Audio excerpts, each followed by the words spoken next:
Kozhikode medical കോളേജിൽ സമരം ചെയ്യുന്ന senior nursing officer P B അനിതയ്ക്ക് പിന്തുണ പ്രഖ്യാപിച്ച് മഹിളാ കോൺഗ്രസ്. അനിതയ്ക്കൊപ്പം 5 മഹിളാ കോൺഗ്രസ് പ്രവർത്തകർ ഇന്നു മുതൽ സമരത്തിൽ പങ്കെടുക്കും.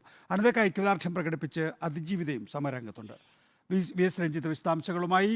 എങ്ങനെ പുരോഗമിക്കുന്നു അനിതയുടെ സമരം? അതിജീവിതയും പങ്കുചേരുന്നുണ്ട്. വിശദാംശങ്ങൾ എന്താണ്?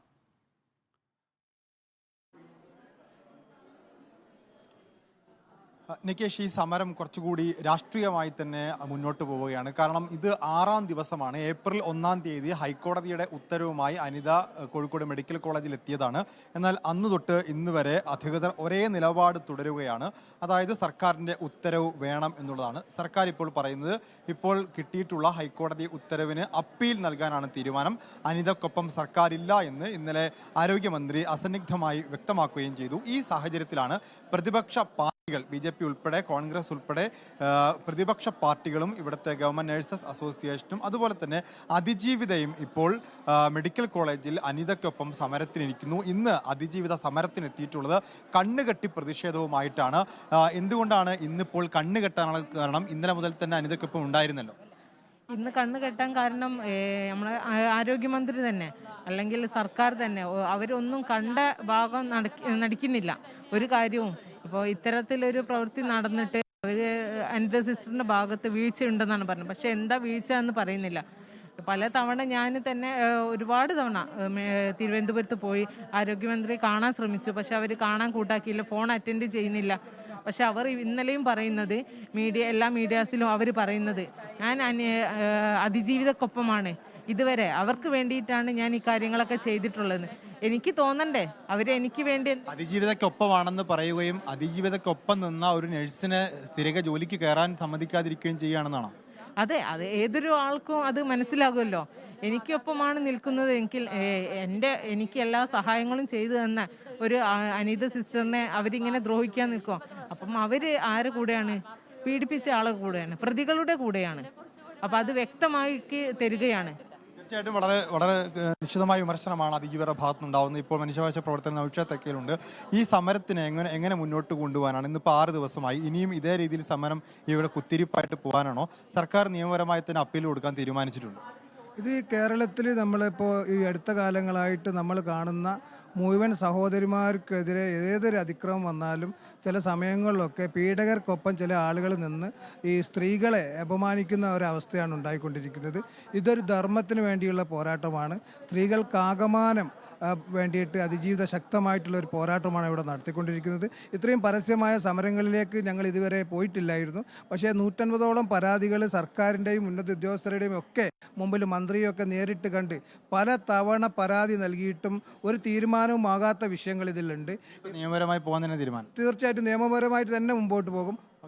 സിസ്റ്റർ, എങ്ങനെയാണ് ഈ സമരം മുന്നോട്ട് കൊണ്ടുവന്നത്? ഇതിപ്പോൾ 6 ദിവസം കഴിക്കുന്നു. രാഷ്ട്രീയമായ ഒരുപാട് പിന്തുണ ഇപ്പോൾ ഇന്ന് പ്രതിപക്ഷ നേതാവ് എത്തുന്നുണ്ട്, BJP നേതാക്കൾ എത്തുന്നുണ്ട്. എങ്ങനെ ഈ സമരം മുന്നോട്ട് കൊണ്ടുപോകാനാണ് തീരുമാനം? എനിക്ക് നീതി കിട്ടുന്നത് വരെ ഞാൻ ഈ സമരമല്ല, എൻ്റെ കുത്തിയിരിപ്പ് ഇതാണ്. എന്നെ എന്ന് ജോയിൻ ചെയ്യിക്കും ഹൈക്കോടതി വിധി സർക്കാരും ഈ അധികൃതരും എന്ന് നടപ്പിലാക്കുമോ അതുവരെ ഞാൻ സമരവുമായിട്ട് മുന്നിൽ. ആരോഗ്യമന്ത്രി പറഞ്ഞത് അനിതാ സിസ്റ്ററുടെ ഭാഗത്താണ് വീഴ്ച വന്നത്. ഈ അതിജീവിതയെ കൊണ്ടുപോയി കടത്തിയത് എല്ലാവർക്കും ആക്സസിബിൾ ആയ ഒരു സ്ഥലത്തായിരുന്നു. അത് ഗുരുതരമായ വീഴ്ചയാണ് എന്നുള്ളതാണ്. മാഡത്തിന് ഇതിനെക്കുറിച്ച് കംപ്ലീറ്റ് അറിയുമെന്ന് എനിക്കറിയില്ല. ഈ 18, 19 തീയതികളിൽ ഞാൻ ലീവാണ്. ആ 18-ാം തീയതി രാത്രിയാണ് അതിജീവിതയെ ഞങ്ങളെ വാർഡിൽ കിടത്തിയത്. ആ സമയം ഞാൻ ഡ്യൂട്ടിയിൽ ഉണ്ടായിരുന്നില്ലല്ലോ. 19-ാം തീയതി ഇല്ല, 20-ാം തീയതി ഞാൻ രാവിലെ വരുമ്പോഴാണ് ഈ രോഗിയെ കാണുന്നത്. അപ്പോൾ രോഗി എന്നോട് ഈ കാര്യങ്ങളൊക്കെ പറഞ്ഞു. അതിനുശേഷം അന്ന് വൈകുന്നേരവും അതിൻ്റെ പിറ്റേ ദിവസം വൈകുന്നേരവും ഞാൻ ജോലിയിൽ നിന്ന് പോയതിന് ശേഷമാണ് വനിതാ ജീവനക്കാർ വന്ന് ഇവരെ ഭീഷണിപ്പെടുത്തുകയും സ്വാധീനിക്കാൻ ശ്രമിക്കുകയും ചെയ്തത്. അത് ഞാൻ കൃത്യമായി റിപ്പോർട്ട് ചെയ്തു. ഇതിനിടയിൽ എനിക്ക് എന്ത് വീഴ്ച സംഭവിച്ചിട്ടുണ്ടെന്ന് എനിക്ക് തന്നെ അറിയില്ല. ആരോഗ്യമന്ത്രിയെ ആരൊക്കെയോ തെറ്റിദ്ധരിപ്പിക്കുന്നു എന്നാണോ, അല്ലെങ്കിൽ ആരോഗ്യമന്ത്രി ബോധപൂർവ്വം ഇങ്ങനെ ഒരു നരേഷൻ സൃഷ്ടിക്കുകയാണോ? ആരൊക്കെയോ തെറ്റിദ്ധരിപ്പിക്കുന്നതായിരിക്കും. JDME കറക്റ്റായിട്ട് എന്നോട് പറഞ്ഞതാണ് അനിതയുടെ ജോലി ചെയ്തതാണ്. ഞാൻ പരസ്പര വിരുദ്ധമായിട്ട് ഒന്നും തന്നെ സംസാരിച്ചത് 2 എൻക്വയറിക്കും JDME കൃത്യമായിട്ട് അത് പറഞ്ഞിട്ടുണ്ട്. ഞാൻ എൻ്റെ ഭാഗത്തുനിന്ന് ഒരു പാകപ്പിഴയും വന്നിട്ടില്ല എന്ന് തന്നെയാണ് അവർ പറഞ്ഞത്.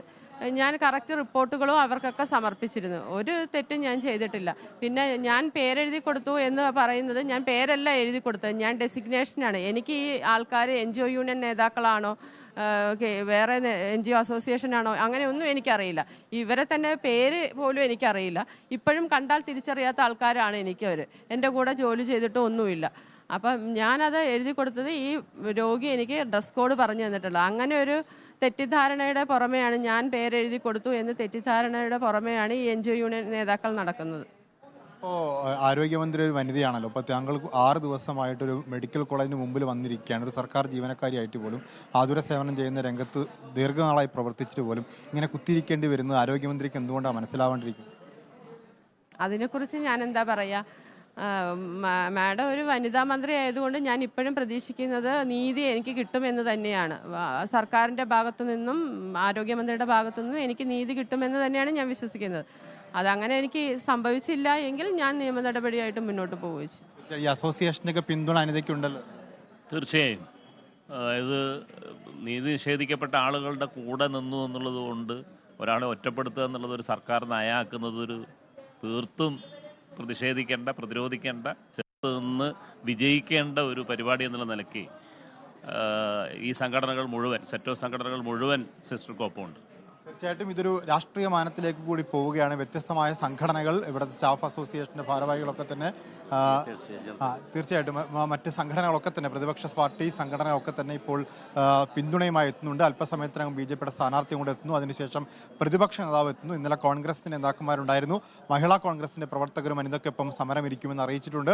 ഈ തെരഞ്ഞെടുപ്പ് കാലത്ത് തീർച്ചയായിട്ടും ഇതിന് രാഷ്ട്രീയമായിട്ടൊരു മുഖം കൂടി വരും എന്നുള്ളത് കൂടി സർക്കാർ ആലോചിക്കേണ്ട ഒരു വിഷയമാണ്. ശരി.